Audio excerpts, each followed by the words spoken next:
पूर्व PM PV Narasimha Rao को मरणोपरांत भारत रत्न। जानिए भारत में आर्थिक उदारीकरण के जनक की पूरी कहानी।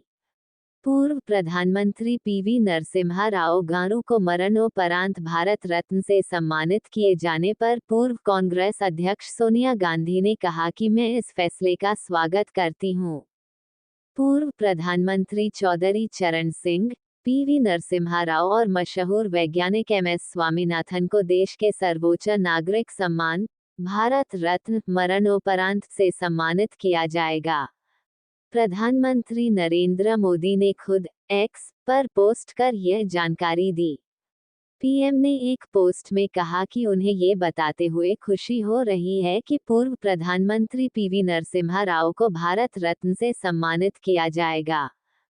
केंद्र सरकार ने देश के पूर्व प्रधानमंत्री नरसिम्हा राव को मरणोपरांत देश का सर्वोच्च सम्मान भारत रत्न देने का ऐलान किया है।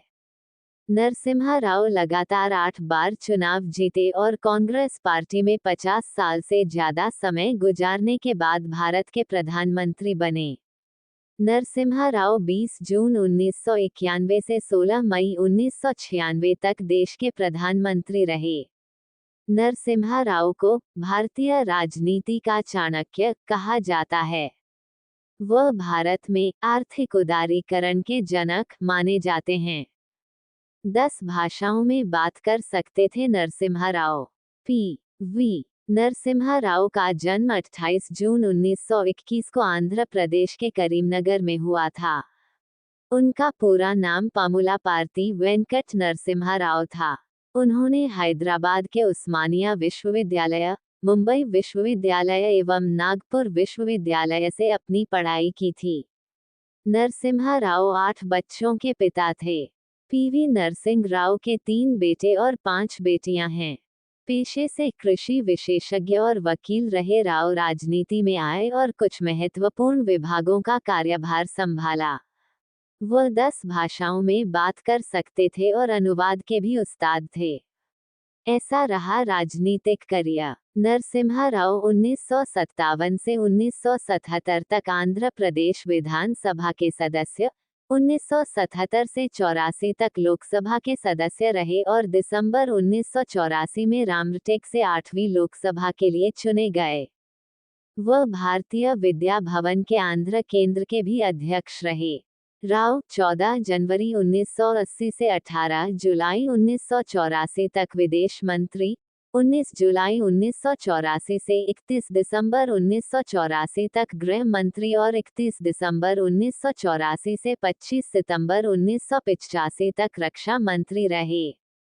उन्होंने 5 नवंबर 1984 से योजना मंत्रालय का अतिरिक्त प्रभार भी संभाला था। 25 सितंबर 1985 से उन्होंने राजीव गांधी सरकार के मंत्रिमंडल में मानव संसाधन विकास मंत्री के रूप में पदभार संभाला। भारत के 9वें प्रधानमंत्री बनने से पहले नरसिम्हा राव ने 3 भाषाओं में चुनाव प्रचार किया था।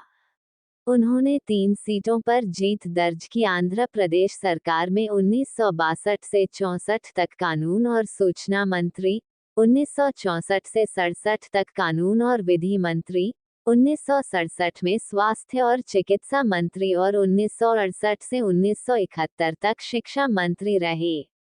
वो 1971 से 73 तक आंध्र प्रदेश के मुख्यमंत्री रहे। नरसिम्हा राव 1975 से 76 तक अखिल भारतीय कांग्रेस समिति के महासचिव, 1968 से 74 तक आंध्र प्रदेश के तेलुगु अकादमी के अध्यक्ष और 1972 से मद्रास के दक्षिण भारत हिंदी प्रचार सभा के उपाध्यक्ष रहे। भारत में आर्थिक उदारीकरण के जनक पीवी नरसिम्हा राव को राजनीति के अलावा कला, संगीत और साहित्य आदि विभिन्न क्षेत्र में अच्छी समझ रखते थे। नरसिम्हा राव दक्षिण भारत से देश के प्रधानमंत्री पद तक पहुंचने वाले पहले शख्स थे। जब उन्होंने पहली बार विदेश की यात्रा की तो उनकी उम्र 53 साल थी। पीवी नरसिम्हा राव ने देश की कमान काफी मुश्किल समय में संभाली थी। उस समय भारत का विदेशी मुद्रा भंडार चिंताजनक स्तर तक कम हो गया था और देश का सोना तक गिरवी रखना पड़ा था। उन्होंने रिजर्व बैंक के अनुभवी गवर्नर डॉक्टर मनमोहन सिंह को वित्त मंत्री बनाकर देश को आर्थिक भंवर से बाहर निकाला।